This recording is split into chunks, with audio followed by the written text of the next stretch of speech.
Welcome to Hard Talk. I'm Stephen Sackur. Imran Khan won power in Pakistan 2 years ago with a promise to root out corruption and take on the country's vested interests. So how's it going? Well, rising food prices and the COVID pandemic have left many Pakistanis feeling worse off, while the anti-corruption drive has become a political battleground. My guest today, Ishaq Dar, was Pakistan's finance minister, a key lieutenant of former Prime Minister Nawaz Sharif. Now, both of those men are trying to rally opposition to Imran Khan. But how much credibility do they have?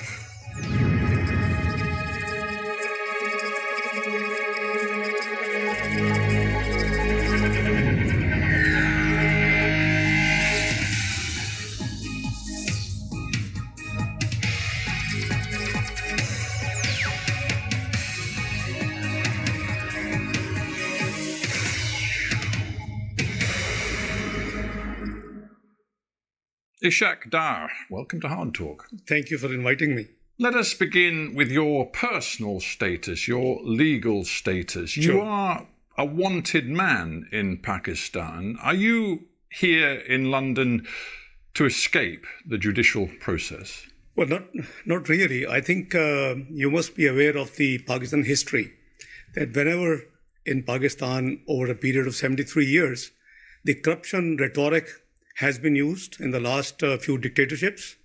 And the current one isn't different, because this regime is known to be under a covert coup or a judicial martial law. So I can prove that there is nothing against me, and I have all the evidence. I hope that you know that the prime allegation against me, my name was not in Panama paper. My name was not in the 20th of April. Let me stop you, because some people will not be following this in great detail. Sure. You're saying your name was not in the Panama Papers. Nonetheless, we learned an awful lot from those Panama Papers published in 2016 about monies being stashed away in foreign bank accounts, and it involved some very top-level Pakistanis. And there was reason to believe that not just Nawaz Sharif's family was involved, but your family too. No. There isn't any mention of my family at all. I'm not saying there was a specific mention of your family, but the National Accountability Bureau decided after the publication of the Panama Papers to look very closely at yours and your family's interests, assets and accounts. Most welcome. And they found that there were grave problems with your accounts. No, not at all. Not at all. Because you see, I'm sure that you would be privy that it was the Supreme Court direction which set up a joint investigation team, which is extrajudicial activity which Supreme Court decided. And there were two military intelligence members who were virtually governing out of the 6 members of the JIT. So you see, there is a background. Well, I'm actually interested in what's known in Pakistan as the National Accountability Bureau, which is the main agency of anti-corruption. And they look very carefully at you and your family's interests, as you well know. And in September 2017, they concluded that you and your family owned assets, quote, beyond your known sources of income. They said quite specifically, the accused, that is you, has acquired assets and pecuniary interests, resources in his own name and the name of dependents, totaling roughly $6 million US, more than 830 million Pakistani rupees. Now, is it your contention that the National Accountability Bureau has no integrity? It has lost its integrity long time back. It is an institution which is used against political opponents. But you didn't say that with respect, sir, when you were a very senior serving government minister. No, I did. I held press conference and I explained, by the way, this number is as per my tax return. I never missed. You see, the prime allegation against me, which was in the JIT report, on the basis of which Supreme Court directed NAB to file a reference, was that I did not file 20 years tax returns in Pakistan, 1981 to 2001. A UK qualified chartered accountant, never missed reporting his tax matters in UK when he was here till 1976. And then in the North America, 2 years, and in Pakistan since 70, I never missed any tax return. So this is such a blatant allegation. Is it? Well, in that case, let's be very open and transparent with each other. I've interviewed many government officials and ministers around the world over many years, and they always say, "Oh, I'm not responsible for any corruption at all, and I believe in transparency." I do. You do. Oh, so yes, how many properties do you and your family own? It's all declared in my tax returns. Well, just give me the answer, because I don't know. How many properties do you and your family own? I have my main residence in Pakistan, which has been taken over by this regime. So I haven't got too many properties. But how many properties do you and your family own? My net worth is what has been reported. How many properties do you and your family own? One. One sole residence. You and your family own one property. My sole residence. So all of these stories in the Pakistani press about multiple properties owned by your family inside Pakistan, property interests overseas, including in Dubai, and we're sitting in London. We're sitting in London. You own nothing in London? No. Your family, not just you, your family. No, not at all. Own nothing? No, because and Dubai? The government... Dubai? My sons have just one villa, which is owned by them. They're in business for the last 17 years. So when I asked you how many properties you and your family own, and you said one, that wasn't strictly true. No, it is strictly true, because they're adult, they're married, they're 17 years, they're in business, so they're independent of me. You know very well that when the NAB looked at your assets, they were looking at you and your family. I have no issue. My family, everything is accounted for. That's exactly... See, if all of this is so clear-cut, you only own one property in the entire world. Your tax records have been kept and given to the authorities over the last 20 years. If everything is so crystal clear, why do you not go to Pakistan and make this case in a court of law? Well, the court of law, my lawyers were there. I'm here for medical treatment. I have a cervical issue. You've been here for best part of 3 years on this medical issue? Almost, yes, I am. Are you still really suffering? Yes, I am. And you couldn't possibly get back to Pakistan? Well, let's see what's happening in Pakistan. Where are the human rights? What's happening in NAB custody, where people have dozens of people have been killed, virtually. But sorry, you're saying that people being investigated by the NAB, the National Accountability Bureau, have been killed? In the NAB custody, many people have died. Yes, it's an open secret. You Google and you would have all the detail. I can leave detail with you if you want to. You see, this institution has been politically used against opponents. As I said, that I never missed a return. The premise of the entire thing, and whatever they say, my net worth is already, if it is documented in my tax return, and my tax return is not missing, so it is totally accounted for. So what is the issue? The issue is something different. Because Mr. Sharif was fighting for the civil supremacy, and I have always been fighting for the financial and fiscal discipline, transparency. Right. So you introduced the name Mr. Sharif. So I think we need to talk about Mr. Sharif as well as yourself, because Nawaz Sharif is also in London, also on medical grounds. He manhandled by the NAB. Well, in his custody. Manhandled, you say. Yeah. The truth is, Nawaz Sharif is a convicted criminal. Well, I hope you know that both cases in which he has been convicted, in both judgments, it has been written that the prosecution has not been able to prove any corruption, any kickback, any loss to the exchequer. So what else we want? I'm sorry, sir, but it is quite clear that he is a convicted criminal. And again, the Accountability Court, which works alongside the National Accountability Bureau, found against Mr. Sharif. I believe he was given a 10-year sentence, and it was reduced ultimately to 7 years. He was then allowed to come to London on medical grounds, the same medical grounds that you brought you to London too. So here the two of you sit. And now... You and you of course used to be his finance minister in the Pakistan government. You and he put yourselves forward as leading voices in the opposition in Pakistan, demanding early elections and an end to Imran Khan's government. And I ask you, what credibility do you think you have with the Pakistani people? I think what credibility Imran Khan government has. The world has witnessed that it was a stolen election. It was a rigged election. It's not we are saying. We have experienced. All pre-poll 2018 surveys indicate the PMLN will win. But the observers, the Human Rights Commission of Pakistan, the dirtiest election. Everybody knows the election has been stolen from us. So I think we have every with respect, right. I just looked back at the EU monitors' report on that election. They reported some grave concerns about abuses in specific places, not involving just one party, but several different parties. But the final and ultimate conclusion was that they believed the result was credible, that Imran Khan's election victory in 2018 was credible. That was the conclusion of the EU report. Then you haven't read all the reports. The Human Rights Commission of Pakistan. You can cherry pick the most negative. I'm telling you that the EU monitors, highly respected, independent monitors, looked at everything that happened in Pakistan, and they concluded that Imran Khan's victory was credible. No, Free and Fair Election Network, which is the global one. Do we have any question on their integrity? What do they report? I don't believe that there's ever been an election in Pakistan without some abuses where every single thing was conducted with freedom and integrity. That doesn't work in Pakistan. The truth is, Imran Khan has a democratic mandate. He's been in power for 2 years, and you are now saying to the Pakistani people, he must be removed from office. Mr. Sackur, this election has been stolen. It was a rigged election. There was a pre-poll rigging.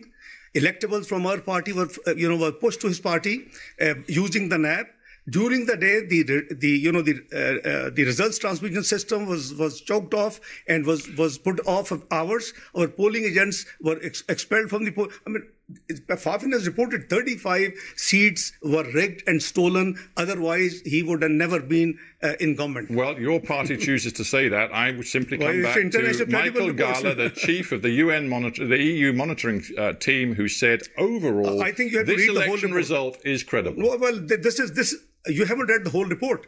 Let's go to the whole report of EU chief. Please go through what did he say before this last sentence. Well, of course, his conclusion is the most important thing. I think you'd agree. Maybe you wouldn't. Okay, let's move on. Let's talk about what your tactics are now. Because as I've said, you and Nawaz Sharif are sending your video links back into Pakistan, sometimes to thousands of people, demanding an early end to the Imran Khan government. And this is what, just a month ago, Nawaz Sharif said to thousands of people in Punjab. He said that the integrity of the army chief, General Qamar Javed Bajwa, had disappeared. He said that the general was responsible for levering him out of office and rigging 2018, as you've said. Quote, this is what Nawaz Sharif said.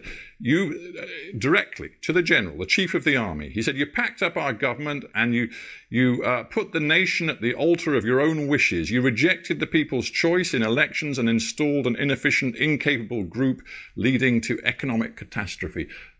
What an extraordinary thing to say of your country's chief of army. It's a reality. The buck stops at the top. And the deep state is known what deep state does in Pakistan. Is it a surprise to you, Mr. Sackur? It is known to the world. Hillary Clinton the other day just gave an interview. And she said, what is deep state? Quoting Pakistan as an example. So please, we must be fair to analyze things. The election was stolen. It started off from Dawn leaks. Mr. Sharif has been struggling for the supremacy of democracy, for the supremacy of parliament, and I have been struggling for the fiscal and discipline and the transparency. Is it wrong? UK has been upholding the democracy and the democratic values. We would think that you would be supporting us. So let us be clear. You are saying that the Pakistani military, the army in particular, are subverting all democratic processes in your country. Is that what you're saying? This is the global reports. It's not... No, I want to be clear what you're saying. Because the Pakistani people will be listening to this interview, and you are condemning the military of your own country as subverting your democracy. It's not the military. I think we have to talk about the individuals. It's not all the entire institution. I think let's create a difference. Is the wish list, is the plan of certain people who enforce in Pakistan martial law. So you're saying the army is led by General Bajwa, who in yours and Nawaz Sharif's opinion is entirely subverting democracy. Is that what you're saying? Well, I think I want to be clear. Let's re-articulate what we are saying, that if the elections were rigged, it is now established without any ray of doubt.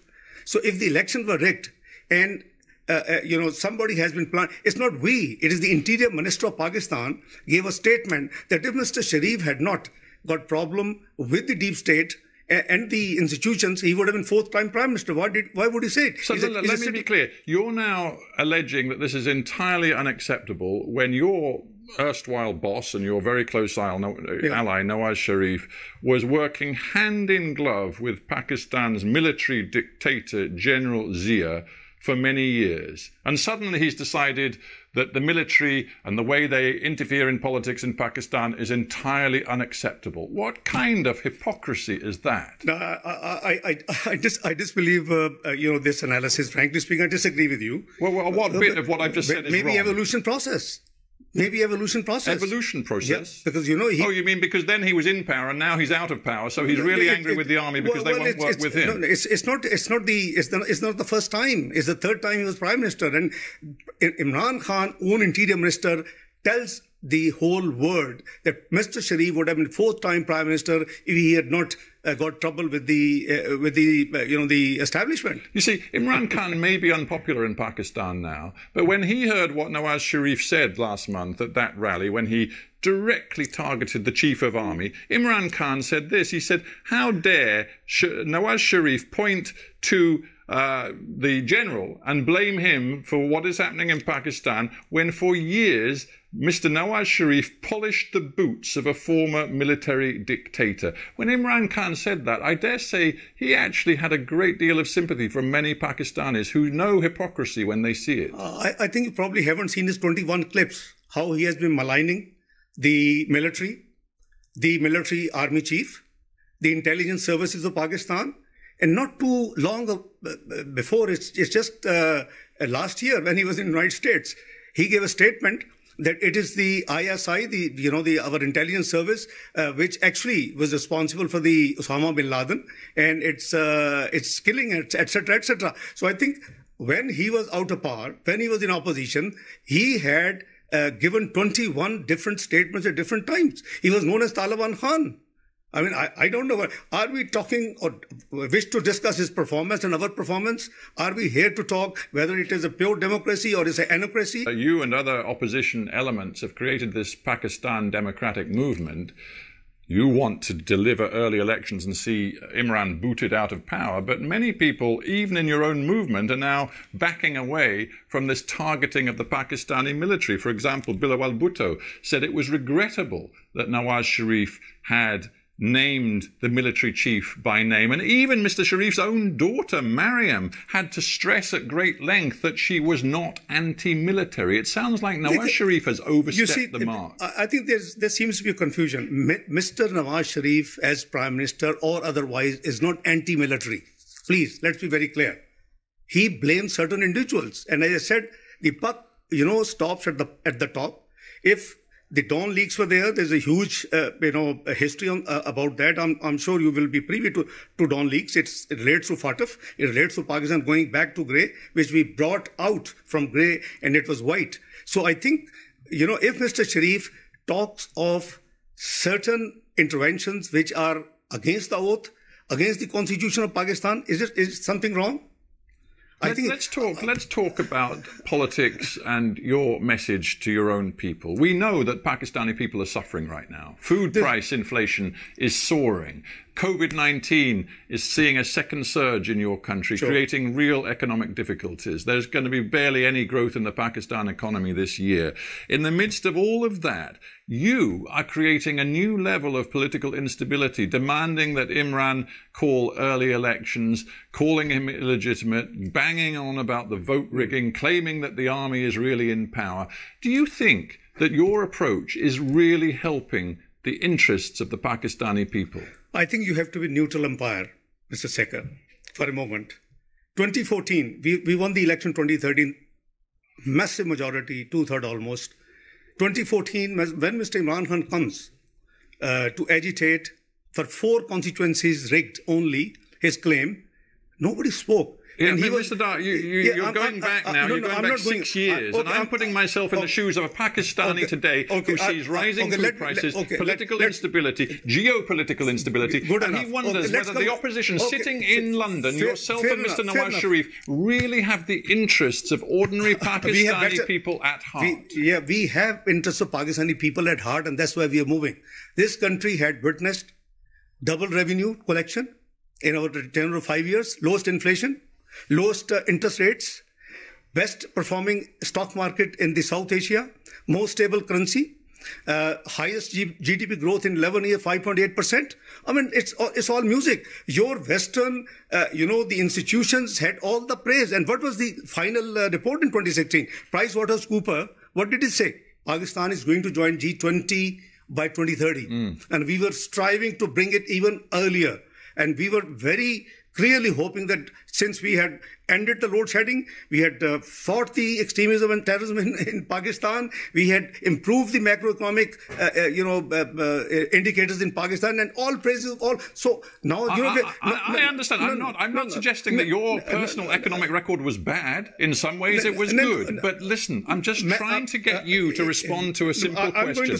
Pakistan is where it is today. Hang on. Imran Khan has a 5-year mandate. He won the election. Now you have a choice. You have a choice. You can wait to fight the next election if you choose to go home, frankly, but at the moment you're still in London. You can either fight at the ballot box during the next election, or you can try to undermine Imran Khan and his government from the sidelines, from here in London, and thereby create new economic and political instability. Is that the choice you've made? No, it's not a matter of political instability. It's a matter of incompetence. It's a matter of non-performance. It's a matter of ruining and, grounding the economy of Pakistan in 2 years before Corona. Mind you, after 1952, Pakistan first time had seen negative GDP growth. After 1952, from 5.8%, first year 1.9%, this year 0.4% negative. And there's a massive unemployment. We pulled 6% people out of poverty. He has pushed back 6% people in the poverty line. He promised to give 10 million jobs. He has made people unemployed, 12 million added to the unemployment numbers. Pakistan's in big trouble. I just wonder whether your approach is weakening Pakistan on the world stage. You recently tweeted, hang on, you recently tweeted a message saying that Imran Khan, and I'm going to quote your words, personified fascism.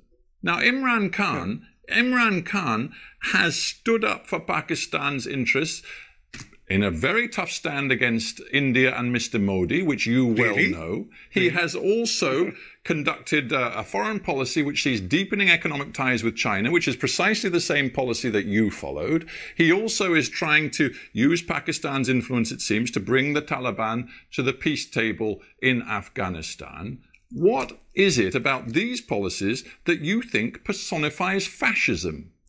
Well, I think that perhaps you haven't studied or you haven't had the time to look into what fascism he is doing. You stand by that? Yeah, of course I do. There is a fascist government in Pakistan as of now. You're trying to mobilize tens of thousands of people on the streets in different Pakistani cities, even when there's a COVID pandemic. Your message is that we must bring Imran Khan's government down by the middle of the year and have new elections. You haven't succeeded so far. What's your next move? Well, Mr. Sackur, I think you haven't seen Mr. Imran Khan during the same... You see, the PDM gatherings started from 16th of October.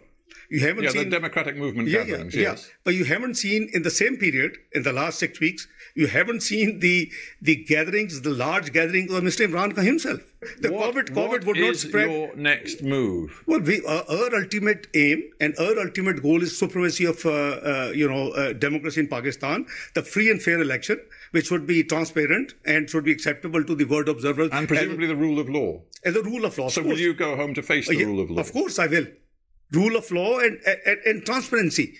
And, the constitution has to be, all institution has to work within the domain which has been prescribed in the Constitution of Islamic Republic of Pakistan. I think we'll be very happy. So right now, when I tweeted, I have no regret, and it is the ground reality. I mean, I can give you, a prime minister who calls the Director General of the Federal Investigation Agency and gives him names and says, go and arrest them. I mean, what sort of, governance this is? Well, we have to end it there, but I do thank you very much indeed for coming into the Hardtalk studio. It's a pleasure. Ishaq Dar, thanks very much. It's a pleasure. Many thanks.